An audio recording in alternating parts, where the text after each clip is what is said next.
नमस्कार दोस्तों, आप देख रहे हैं क्लाउड टाइम्स। दोस्तों, उत्तर प्रदेश की योगी सरकार में जीरो टॉलरेंस की बात की जाती है, यानी भ्रष्टाचार मुक्त प्रदेश की बात। और इस वक्त हम हैं प्रधानमंत्री मोदी के संसदीय क्षेत्र बनारस में, और हमारे साथ हैं Uttar Pradesh auto rickshaw three wheeler चालक यूनियन के जिलाध्यक्ष ईश्वर सिंह जी।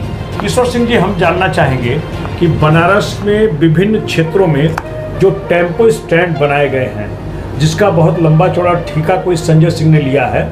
पिछले दिनों सिगरा थाने में एक मुकदमा कायम हुआ एक ऑटो चालक के द्वारा। उसकी शिकायत, उसकी एफआईआर में लिखा हुआ है कि उससे पहले पर्ची के नाम पर पैसा मांगा गया। जब उसने यह देने से इनकार किया, उसका कहना था कि हम स्टैंड पर नहीं गए हैं तो हम कोई शुल्क नहीं देंगे। उसके बाद वहाँ के जो दबंग गुंडे थे उसको पहले पीटा, फिर उसकी चेन छीनने की बात करा, मेरी सोने की चेन छीन ली गई। फिर उसका टेम्पो लेकर लोग भाग रहे थे, जैसा कि वीडियो भी उसने दिखाया है, भेजा भी है। हम ये जानना चाहेंगे कि ये गुंडागर्दी है या फिर नियमानुसार वसूली हो रही है, और नियम क्या है? अगर कोई ठेका लिया है तो वो वसूली क्या सड़क पर घूम घूम के करेगा?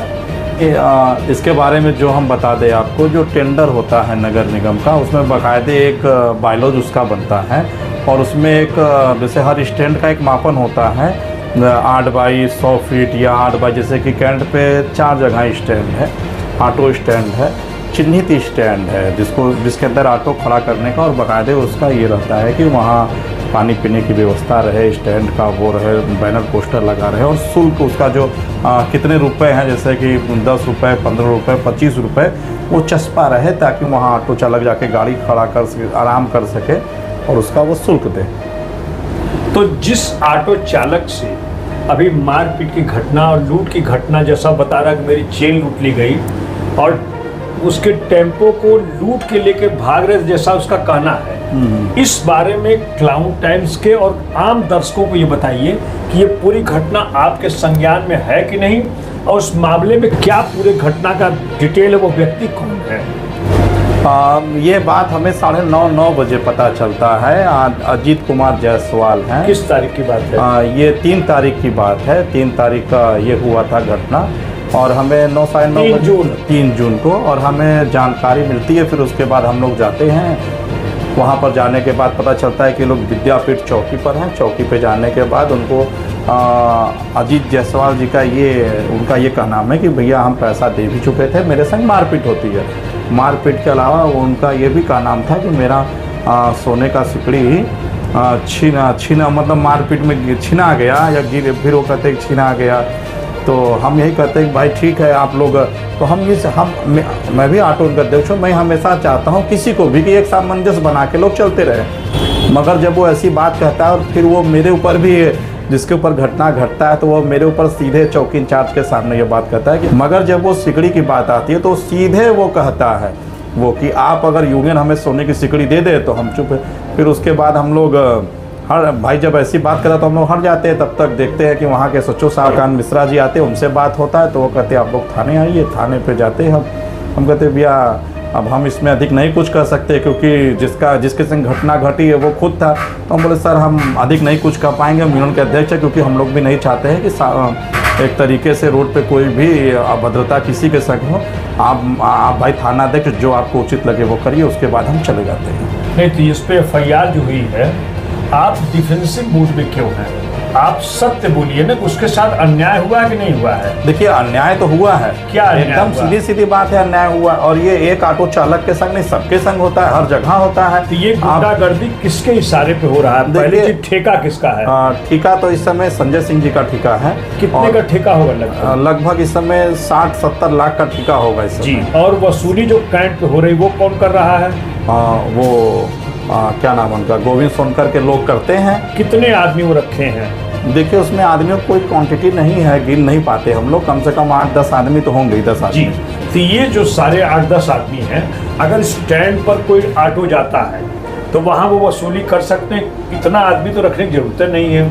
ये 8-10 आदमी रखने का मतलब क्या है कि क्या दौड़ा के सड़क पर वसूली हो रही है? ये गलत है, ये तो हम लोग हमेशा विरोध करते चले आए हैं। वसूली हो रही है, ये दौड़ा के सड़क पर वसूली हो रही है या फिर वो स्टैंड पर वसूली होती है?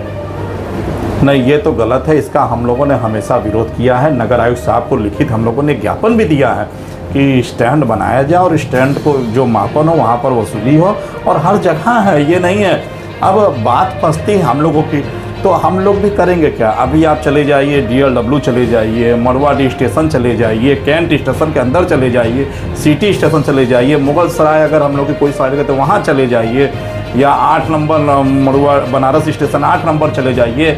सुबह 5 बजे भोर में एकदम पर्ची लेके लोग खड़े जाते हैं, 5 बजे भोर में एकदम 4 बजे जब ऑटो वाले जाते हैं तो उनके संग बहुत तमाम तरीके का आता है। हम ये जानना चाहते ईश्वर जी, आप ऑटो यूनियन के अध्यक्ष हैं, जिला अध्यक्ष कहा जाता है, ये जो वसूली होती है ये लगभग रोज कितनी की अवैध वसूली तक, अगर इतना बड़ा अन्याय और अत्याचार हो रहा है आपके हिसाब से, तो इसमें जिला प्रशासन, पुलिस प्रशासन, आपका यातायात विभाग, इसकी भूमिका आप किस रूप में देख रहे हैं? देखिए, इसीलिए हम लोग इसमें फंस जाते हैं बोलने में।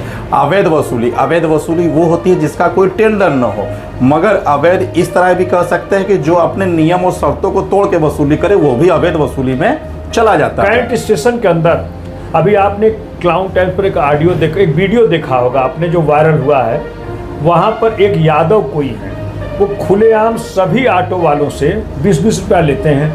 हम ये जानना चाहते हैं वहां पे टेंडर किसने दिया है? देखिए, हमेशा ये होता चला आया है। कैंट स्टेशन के अंदर मैं खुद कम से कम 2-3 ठेका आपको बता दें। बनारस स्टेशन 1 नंबर का ठेका जब टेंडर हुआ था, उसको मैंने एकदम धरना आंदोलन करके उसको बंद करवाया था। और जब बंद करवाया उस टेंडर को, बनारस स्टेशन, पहले मरुआडी स्टेशन उसका नाम था, 1 नंबर पे ठेका था, हम लोगों ने बंद करवाया और बेजोड़ तरीके से एकदम बंद करवाया धरना दे करके, जिसमें हम लोग के साथ माननीय दीना सिंह दीनू जी भी आए थे उस समय। और अरे अभी की बात करिए, कहाँ पीछे जा रहा, अभी हम बता पूरी बात कैंट स्टेशन की बात करिए, अंदर जो वसूली हो रही है। होता क्या है कि जब हम लोगों ने कैंट स्टेशन पे भी जा करके इसको बोला गया था कि जो अभी पर्ची कट रही थी कि आप भी अपने स्टैंड पे वो करिए, मगर वहाँ पर क्या है कि वो तो पूरी तरीके से गलत हो रहा है। मैं कहता रहा हूँ आपको, एकदम पूरी तरीके से सरासर गलत हो रहा है। जो वीडियो भी वायरल हुई एकदम गलत है, एकदम गलत है। यादव कौन है उसके बारे में हमें कोई नॉलेज नहीं है, ना तो मैं ठेकेदार का आदमी हूँ, मैं एक यूनियन वाला हूँ, मैं उनका अध्यक्ष हूँ, मुझे उस आदमी से कोई लेना देना नहीं है, मगर वो गलत हो रहा है। सिटी टोटल बस कितने, बिल्कुल गलत है। कितने ऑटो रोज जाते होंगे? लमसम मान के चलिए आप, अगर ऑटो देखा जाए, ऑटो और ई रिक्शा भी जाते हैं। ऑटो रिक्शा मान के चलिए 3 से 4 हज़ार या 5 हज़ार तो कम लमसम जाते हैं प्रतिदिन। 3 से 4 भाई, कैंट बनारस का हब है। तो हम ये जानना चाहते, मान लीजिए 3 से 4 हज़ार अगर ऑटो रिक्शा कैंट के अंदर जा रहे हैं, ईश्वर जी नगर निगम का जो ठेका है, अभी उस मुद्दे को हम छोड़ते हैं क्योंकि वसूली बहुत ज़्यादा कर रही है। सही बात है। और ठेकेदार ने ठेका ले लिया है, सरकार को राजस्व चाहिए, तो किसी न किसी प्रकार जो अलग अलग इलाकों में जिन्होंने ठेका लिया है, सड़क पे दौड़ा के पैसा ले, जैसे लें वो तो वसूलेंगे ही।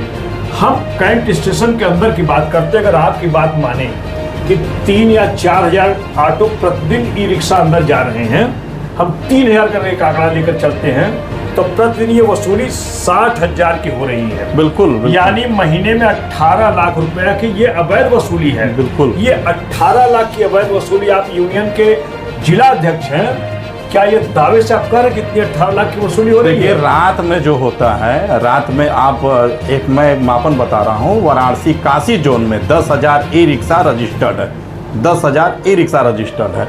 और उसके अलावा महानगर से क्षेत्र में 5,000, मतलब मान के चलिए 4 से 5,000 परमिट महानगर की है।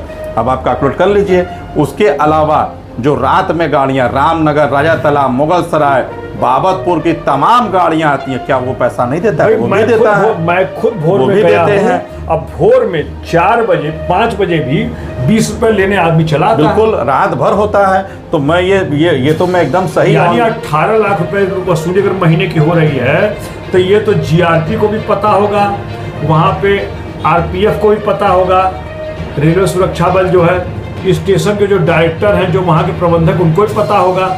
इतनी बड़ी वसूली 18 लाख महीने की योगी सरकार में हो रही है, वो प्रधानमंत्री मोदी के संसदीय क्षेत्र बनारस में, ये कैसे संभव है भाई? ये किसके इशारे पर हो रहा है? ये इशारे पे किसको हो रहा है ये हम नहीं बता सकते, ना तो मुझे इसके बारे में जानकारी है, मगर भाई राजू सोनकर जिनका नाम बराबर चर्चा में आ रहा है कि इनके लोग वसूली कर रहे हैं, ये राजू सोनकर कौन है? नहीं, देखिए हमें वहाँ पर तमाम लोग बदले जाते हैं, ऐसा नहीं है कोई एक आदमी व्यक्ति विशेष है, एक आदमी कोई व्यक्ति विशेष नहीं है। इसके पहले जो ठेका था उसमें वो देखते थे, मगर इस समय कैंट का भी नया ठेका हुआ है, टेंडर हुआ है, जहाँ तक हमें पता है, क्योंकि हम लोग इस सब पछड़े में पड़ते नहीं हैं, क्योंकि भाई तमाम कैंट का ठेका भी आप बोले, कैंट का कहाँ का ठेका? कैंट स्टेशन के अंदर जो हुआ है, पहले प्रीपेड बूथ था, बूथ को हटा दिया गया है, हटाने के बाद वहाँ टेंडर हुआ है, जो कि रेलवे का टेंडर हुआ है, जहाँ ऑटो स्टैंड भी पारित हुआ है। अब पहले की स्लिप नहीं करती थी, पहले हम लोग बूथ के अंदर, ऑटो बूथ के अंदर गाड़ी खड़ी होती थी। मतलब आपके कहने का मतलब कि जो बैरियर लगा है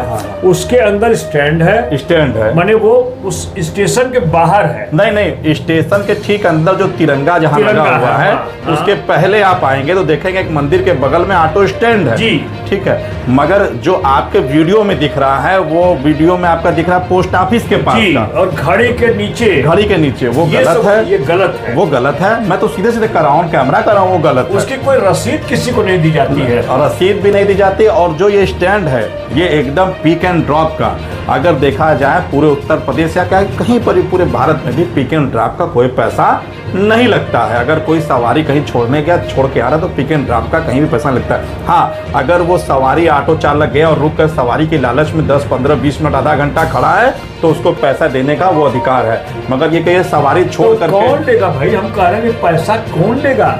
किसके खजाने में 18 लाख महीना किसके खजाने में जाएगा? वहाँ पर है, वहाँ पर लोग खड़े रहते हैं, वो गाड़ी जो खड़ी होती है वहाँ लेते हैं, मगर जो रोड पे ले रहे वो अवैध है। मतलब अंदर जहाँ पे जिस जगह की वीडियो है, वो जगह तो पार्किंग का हिस्सा, वो तो नहीं, वो पार्किंग का हिस्सा नहीं, उसके बाहर है जो नहीं, जो आप गए हैं, जो अंदर गए हैं, वो पार्किंग का हिस्सा नहीं है। मगर जहाँ किसी को ठेका भी नहीं दिया जाता, वहाँ का ठेका नहीं है। वहाँ का टेंडर भी जो होता है, वो बाकायदे उसमें एक चस्पा होता है, जो उनके लिखा पढ़ी में होता है कि इतने बाय इतना जगह का होता है। उस जगह के अंदर ही वो अपनी पर्ची काटेंगे और वो करेंगे। जो तिरंगा के पहले ऑटो स्टैंड है, उसी में आप कर सकते हैं। तो अभी आप देख रहे थे Uttar Pradesh auto rickshaw 3 wheeler चालक यूनियन के जिला अध्यक्ष ईश्वर सिंह खुलकर बता रहे थे कि नगर निगम का जो ठेका है, उसका भी एक नियम है, एक कायदा है कि वो अपने स्टैंड पर किसी से भी पर्ची काट करके पैसा ले सकते हैं, अगर ऑटो वाला उनके स्टैंड पे जाता है। लेकिन हर स्टैंड का जो जिस इलाके में ठेका हुआ है, अलग अलग क्षेत्र के अलग अलग ठेकेदार हैं। उनकी ये मजबूरी, चूंकि अब कैंट कहीं मान ले क्यों लगता है 2.5 लाख में वहाँ का ठेका लिया है सोनकर ने, इसके बारे में गोविंद सोनकर ने, जैसा भी आप पहले बता रहे थे, तो 2-2.5 लाख अगर ठेका लिया गोविंद सोनकर जी ने, तो उनके 15-20 लगभग आदमी लगे हुए हैं। अगर उनसे वो वसूली करा रहे, चूंकि उनको राजस्व सरकार के खाते में जमा करना है, लिहाजा यहाँ तक तो थोड़ी बहुत बात क्षम्य है। लेकिन गोविंद सोनकर को चाहिए कि अगर कोई ऑटो चालक, कोई भाई अगर उनको नहीं देना चाहता पैसा, अगर उनके स्टैंड पे बिना गए, तो कम से कम उसको तो राहत देनी चाहिए। अगर स्वेच्छा से कोई दे रहा है तो उससे ले लें। लेकिन एक मशीन होती है, ईश्वर जी जहाँ तक हमें जानकारी है, वो मशीन कहीं नज़र नहीं आती, उसके बारे में क्या खेल हो रहा है? देखिए, मशीन रखा रहता है, मशीन से वो लोग पर्ची काट के दे देते हैं। और मशीन ऑन द स्पॉट नहीं है, नहीं मशीन, तो क्या ये लगातार पर्ची काट के निकाल के डंप करके बांट के ले लेते हैं पैसा? इसी तरीके से होता है। तो ये भी तो गलत हो रहा है। बिल्कुल। तो ये मुद्दा है। दूसरा मुद्दा जो है कि कैंट स्टेशन के अंदर क्लाउन टाइम्स पर अभी आपने 2 दिन पहले वीडियो आपने वायरल देखा होगा कि कोई यादव जी थे जो सर पे पगड़ी बांधे हुए, मैं लिंक किसी में शेयर कर दूंगा, आप देख लीजिएगा। वह प्लेस पूरी तरह अवैध वसूली वहाँ हो रही है। और जैसा कि ईश्वर सिंह बता रहे हैं कि महीने में लगभग 18 लाख की वसूली हो रही है। आप राशि सुनकर चौंक जाएंगे। लेकिन प्रधानमंत्री मोदी के संसदीय क्षेत्र बनारस में और योगी सरकार में जिनका ये दावा है, यह नारा है कि 0 टॉलरेंस, अगर इतना बड़ा भ्रष्टाचार हो रहा है तो यह जांच का विषय है। क्लाउन टाइम्स को आपने अपना अमूल्य समय दिया, इसके लिए बहुत बहुत धन्यवाद आपको। धन्यवाद आप सभी लोगों का। क्लाउन टाइम्स यूट्यूब चैनल की खबरों को आगे भी देखने के लिए चैनल को लाइक करें, सब्सक्राइब करें, बेल आइकन को प्रेस जरूर करें। क्लाउन टाइम्स की खबरों को फेसबुक पेज पर देखने के लिए पेज को लाइक जरूर करें।